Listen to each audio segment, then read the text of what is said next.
सात संगत जी, प्रेम और सत्कार से कहना धन निरंकार जी। सात संगत जी, दासी विनती कर रही है मुझसे कोई अनजाने में त्रुटियां हो जाए तो क्षमा कीजिएगा। सात संगत जी, सात संगत जी, इस बच्ची को कुछ भी नहीं आता सात संगत, बस आपकी ही कृपा से सात संगत जी कुछ दो शब्द बोल लेती है सात संगत जी। तो सात संगत, आपने तो सुना ही होगा कि सोमवार के दिन यह हमें 5 गलतियां जो कि नहीं करनी चाहिए, उस कहानी सात संगत जो कि एक कहानी के माध्यम से उस 5 गलतियों को पूरे विस्तार में समझेंगे और इस कहानी में अजीब अजीब प्रश्न भी मिलेंगे और इस कहानी में बहुत ही अच्छे अच्छे विचार भी आपको सुनने को मिलेंगे सात संगत जी। बस दासी यही विनती करती है कि इस वीडियो को अंत तक देखिएगा। आज हम पता कर पाएंगे कि वह 5 गलतियां कौन सी हैं। एक कहानी के माध्यम से समझेंगे। कहानी को लास्ट तक बने रहिएगा सात संगत। चैनल पर नए होंगे, चैनल को सब्सक्राइब करना ना भूलिएगा। सात संगत जी, दासी यही विनती कर रही है सात संगत। सात संगत जी, आइए कहानी की तरफ चलते हैं। जो कि गांव शांति नगर में एक मंदिर था जो भगवान शिव को समर्पित था सात संगत। हर सोमवार को गांव के लोग भी वहां जल ढारने और पूजा करने जाते थे, लेकिन इस बार कुछ खास हुआ। महाशिवरात्रि के पहले सोमवार पर गांव के एक अद्भुत संत स्वामी रुद्रानंद का आगमन होता है सात संगत।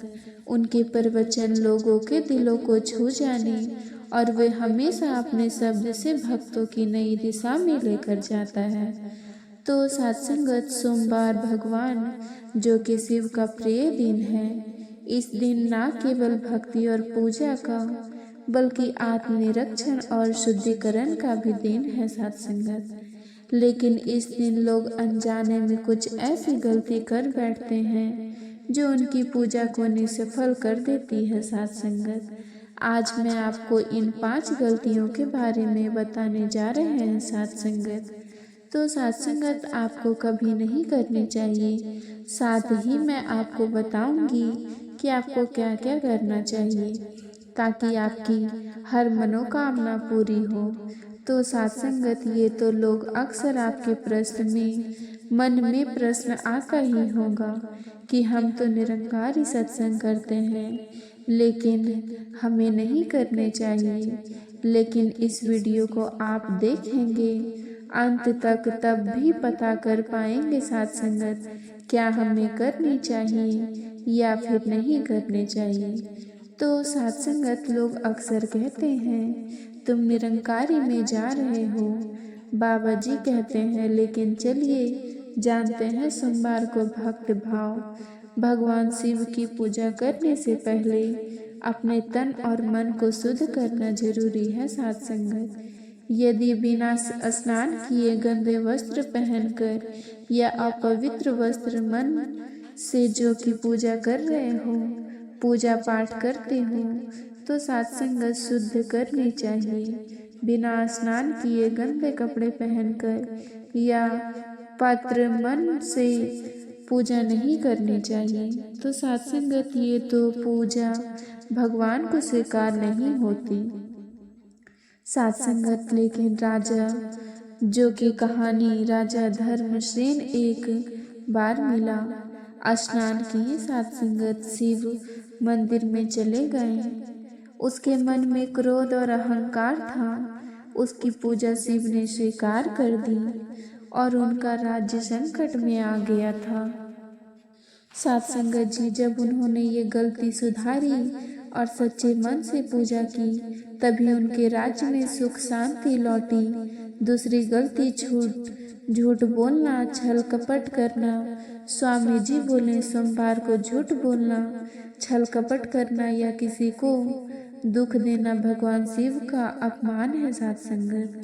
शिव करुणा और सच्चाई के प्रतीक हैं। यदि आप इस दिन दूसरों के साथ अन्याय करते हैं तो आपकी पूजा व्यर्थ हो जाती है सात संगत जी। तो सत्संगत गांव के एक व्यक्ति रामनाथ ने स्वामी जी से पूछा, स्वामी जी, मैंने अतीत में झूठ बोला है, क्या भगवान मुझे माफ़ करेंगे? भगवान जो कि महास्वामी जी ने बताया कि भगवान शिव बहुत दयालु हैं। यदि तुम सच्चे मन से अपनी गलती स्वीकार करोगे और भविष्य में इसे दोहराओगे नहीं, तो सत्संगत दोहराने का संकल्प नहीं लोगे, तो वे तुम्हें माफ़ कर देंगे। तीसरी गलती, कुछ लोग अज्ञातवास में शिवलिंग पर चमड़े की जूते या फिर चमड़े की वस्तुएं, अपवित्र सामग्री चढ़ाने लगते हैं। ये भगवान का अपमान। शिवलिंग पर केवल शुद्ध जल, बेलपत्र, दूध और गंगा जल ही चढ़ाते हैं। सत्संगत, एक बार व्यापारी ने चमड़े के थैले से पानी लेकर शिवलिंग पर चढ़ा दिया। उसके व्यापार में गिरावट हुई, बहुत ही नुकसान हुआ। उसका परिवार कष्ट में पड़ गया। जब अपने गलती समझी, शुद्ध सामग्री से पूजा की, तो उसके व्यापार में उन्नति हुई। सत्संगत, स्वामी जी बोले, क्रोध और अहंकार करना, सोमवार को क्रोध करना, अहंकार दिखाना भगवान शिव को सत्संगत रुष्ट करता है। सत्संगत, शिव सरलता और धैर्य के प्रतीक हैं। आप इस दिन क्रोध करते हो तो आपकी भक्ति का फल आपको नहीं मिलेगा। सत्संगत, एक बार एक भक्त ने क्रोध में अपने पड़ोसी को अपमानित कर दिया। उस दिन भगवान शिव की पूजा की, लेकिन उसका मनोकामना पूरी नहीं हुई। सत्संगत, बाद में उसने अपने क्रोध के लिए माफ़ी मांगी और विनम्रता से पूजा भी किया। सत्संगत, तब जाकर उसे फल मिला। पांचवी गलती यह है कि दूसरों की निंदा करना। स्वामी जी ने गंभीर से कहा, सोमवार को दूसरे को निंदा करना, ईर्ष्या करना, उसकी भक्ति का सवाल उठाना सबसे बड़ी गलत आदत है।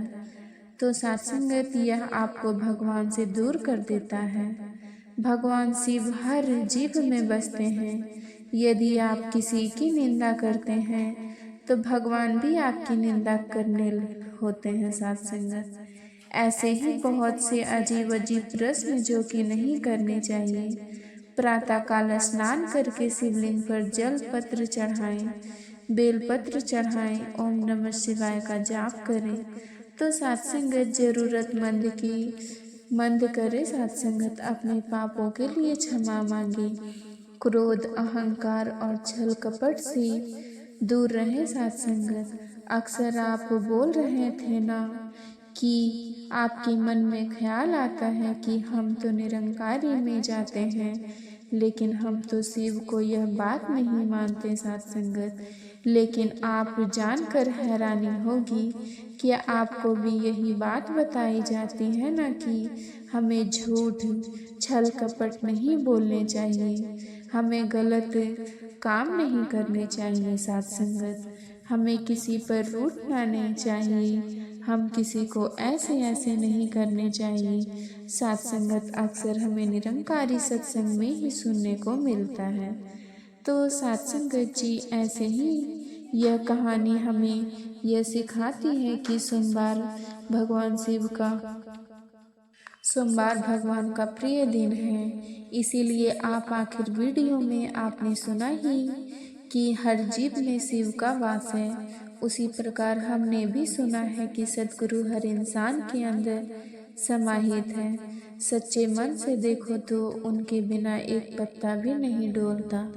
तो सत्संगत जी, 1 जनवरी बहुत ही करीब आ रहा है।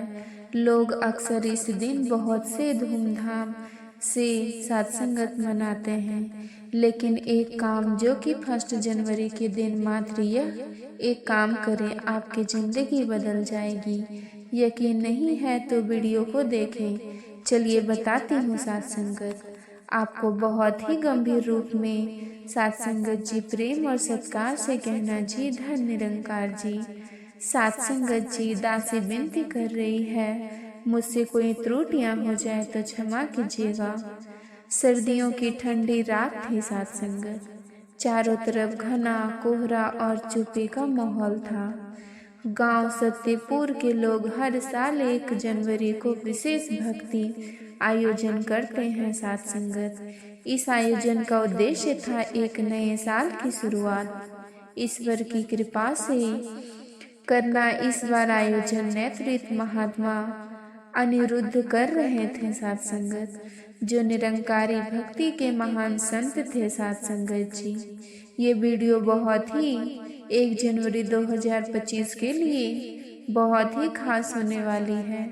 वीडियो को अंत तक देखिएगा, लास्ट तक बने रहिएगा साथ संगत, क्योंकि इसमें बहुत ही अच्छे अच्छे विचार आपको सुनने को मिलेंगे।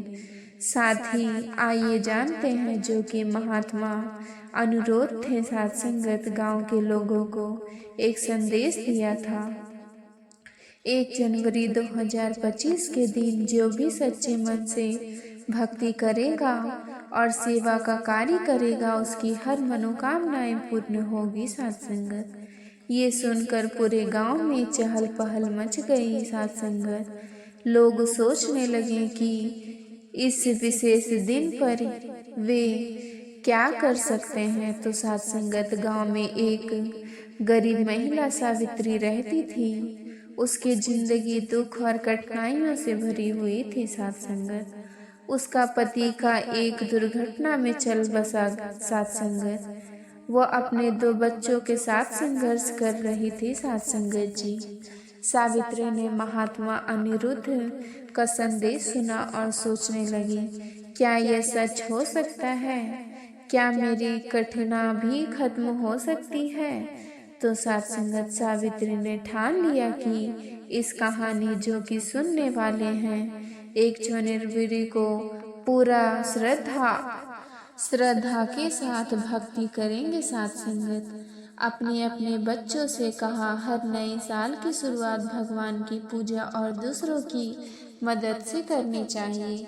यही हमारा सबसे बड़ा लक्ष्य होना चाहिए साथ संगत।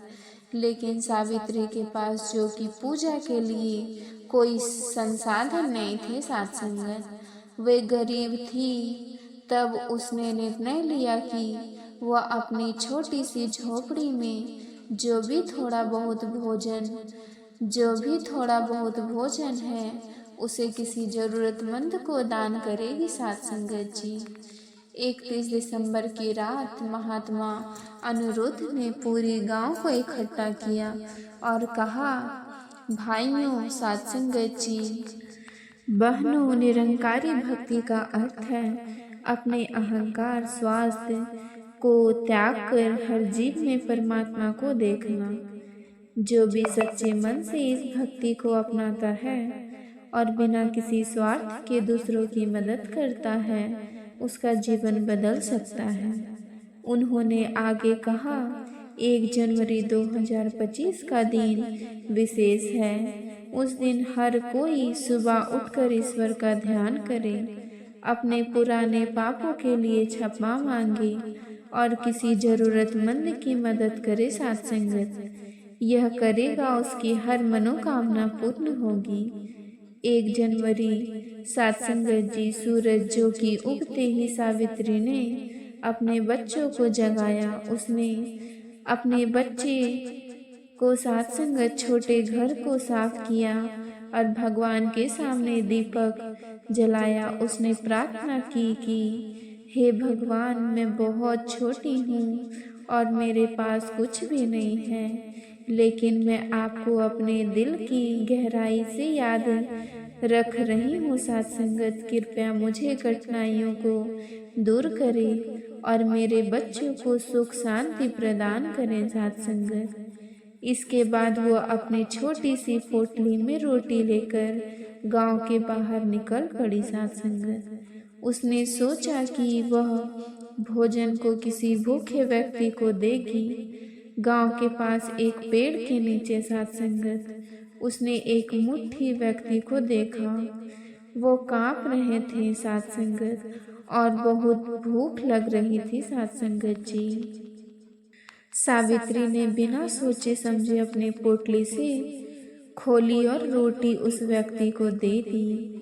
बूढ़े व्यक्ति ने उसे आशीर्वाद दिया और कहा, बेटी, आज तुमने मुझे भगवान का रूप मानकर ये भोजन दिया। तुम्हारी भक्ति और सेवा का फल तुम्हें मिलेगा। सावित्री ने यह सुनकर धन्यवाद कहा और वापस अपने घर चले गई सत्संग। लेकिन आइए जानते हैं, क्या यह करने से मनोकामना पूर्ण होती है या नहीं। उसी दिन शाम को सावित्री के घर पर एक अनजान व्यक्ति आया। उसने पास में एक सत्संगत जी बड़ा बैग, जो कि उसके पास बहुत बड़ा बैग था सत्संगत, उसने सावित्री से कहा, मुझे पता चला कि तुम्हारे पति ने कुछ साल मेरी मदद की थी। उन्होंने मुझे एक बड़ा कर्ज लिया था सत्संगत जी, जिसे मैं अब लौटाने आई हूँ। सत्संगत जी, जो कि लौटाने के लिए लेकर आई हूँ, ये पैसा तुम्हारा है। सत्संगत जी। सावित्री यह सुनकर हैरान रह गई। उसने कहा, लेकिन मेरे तो अब इस दुनिया में नहीं रहे और मैंने भी उनसे इस बारे में कुछ नहीं सुना। वो व्यक्ति मुस्कुराया और बोला, ये भगवान की मर्जी है कि ये धन आज तुम्हारे पास पहुँचे, इसे स्वीकार करो। सिर्फ सावित्री ही नहीं बल्कि पूरे गांव में लोगों ने चमत्कारी घटनाएं देखी। जो भी उस दिन मन से भक्ति और सेवा में लग गया सत्संगत जी, उसकी कोई न कोई इच्छा पूरी हो रही थी। रामलाल, जो वर्षों से बीमार था, अचानक ठीक होने लगा सत्संगत। गीता, जो कि जिसके जिंदगी में शादी का नामक शादी नहीं हो रही थी, उसकी वो सत्संगत जी अच्छा वर और वधू से शादी भी हो गया। और रघु ने, जो भी कर्ज में डूबा था, अपने खेतों में सोना उगाने लगा सत्संगत। वैसा समझने अनुभव होने लगा। उसे अगले दिन गांव में, जो कि गांव के महात्मा अनिरुद्ध के पास गए और अपने अनुभव साझा किए। उन्होंने कहा, महात्मा जी, हमने आपकी बात मानी और चमत्कार देखा। कृपया हमें भी ज्ञान दें। और इस चमत्कार नहीं है सत्संगत, ये ईश्वर की कृपा है। महात्मा जी मुस्कुराकर बोले, जब हम अपने जीवन में भक्ति, सेवा और सच्चाई को अपनाते हैं तो ईश्वर हमारे हर मनोकामना पूर्ण करती है। तो सत्संगत, लेकिन याद रखें, ये भक्ति केवल एक दिन की नहीं होनी चाहिए, इसे हर दिन का हिस्सा बनाओ। ये कहानी यह सिखाती है कि सच्ची भक्ति और सेवा से बड़ा कुछ भी नहीं है सत्संगत। तो सत्संगत जी, आए हो, एक ना एक दिन जाना है, मिट्टी में मिलना ही है। यदि हम हर जीव में ईश्वर को देखना शुरू कर दें तो बिना स्वार्थ के सेवा करें, तो हमारी हर समस्या का समाधान हो सकता है सत्संगत। निरंकारी भक्ति का अर्थ है अपने कर्मों में शुद्ध करना सत्संगत, दूसरों के भलाई के लिए काम करना और हर प्राणी ईश्वर को देखना। जो कि सत्संगत जी उनमें से भी सच्चे मन से यह करता है, उसके जीवन में चमत्कार जरूर होते हैं। सत्संगत जी, आशा करती हूँ ये आपको तनिक भी पसंद आई हो। वीडियो को चैनल पर नए होंगे तो सत्संगत चैनल को सब्सक्राइब कीजिएगा। सत्संगत जी, इस वीडियो को लोगों तक व्हाट्सएप के जरिए पहुंचाइएगा। सत्संगत जी, प्यार से कहना जी, धन्य निरंकार जी।